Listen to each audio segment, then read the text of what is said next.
Friends అందరికీ నమస్కారం. ఈరోజు చింతచిగురు పప్పు వండుతున్నాను నేను. అసలైతే పప్పు చింతచిగురు వచ్చే సమ్మర్లోనే దొరికింది.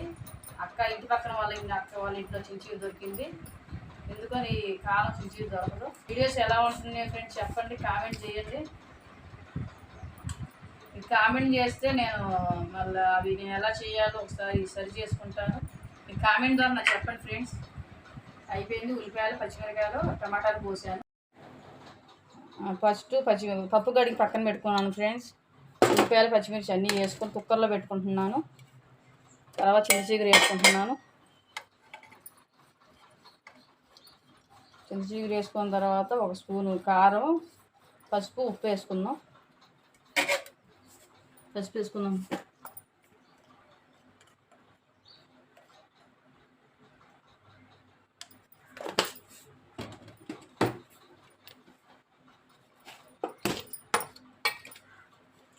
వేసుకుందాం ఫ్రెండ్స్. తర్వాత సరిపోకపోతే మళ్ళీ వేసుకుందాం.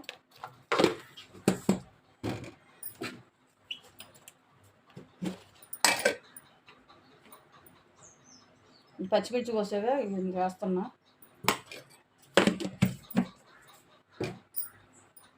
ఇంట్లో వాటర్ పోసుకుందాం. వాటర్ పోసుకొని వచ్చినాయండి. పప్పు ఉడికిందో చూసుకుందాం.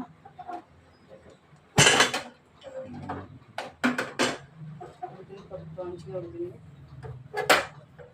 మెత్తగా ఉడికింది. పప్పు మెదుపుకొని తాలింపు వేసుకుందాం.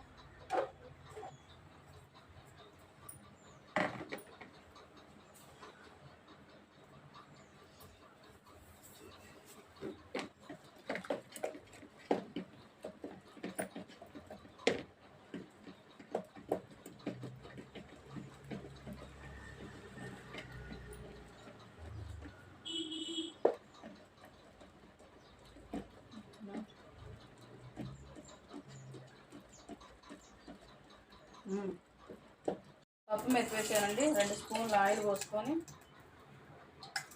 తాలింపు పెట్టుకున్నాం.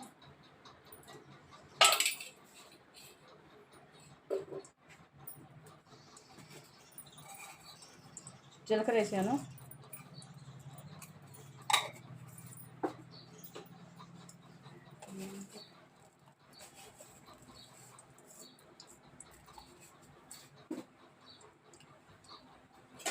కొంచెం వేగిన తర్వాత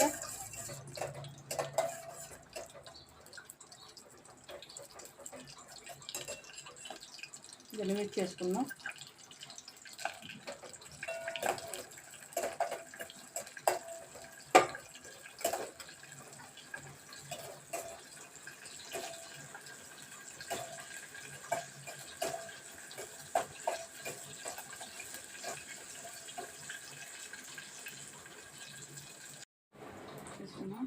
ఎల్లిపాయలు వేసుకుందాం. ఎల్లిపాయలు కొంచెం వేగిన తర్వాత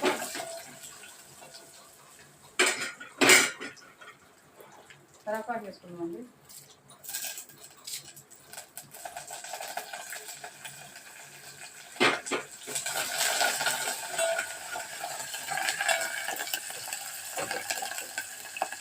తర్వాత వేసుకున్నాం కొంచెం ఇంగు ఫ్రెండ్స్. ఇంగు వేస్తే టేస్ట్గా ఉంటుంది, టేస్ట్ వచ్చింది.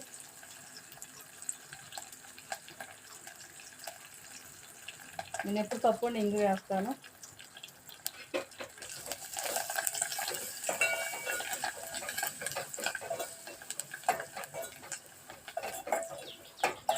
కొంచెం వేగిన తర్వాత పప్పు వేసుకుందాం.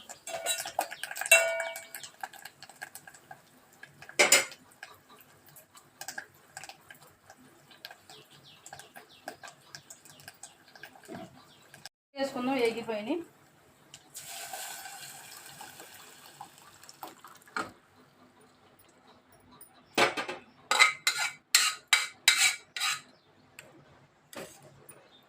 వేడివేడిగా చింతచిగురు పప్పు రెడీ అయిపోయింది. కొంచెం అట్లా 2 నిమిషాలు ఉంచుకొని ఆఫ్ చేస్తా గ్యాస్.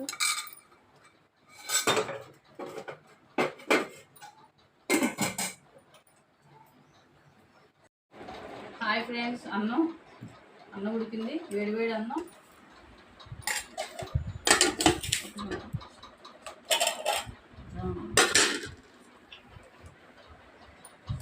వేడివేడిగా కాకుండా పప్పు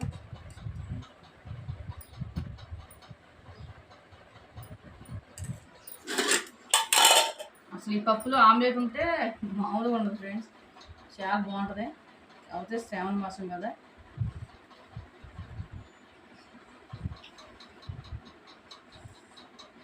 కావాల్సింది.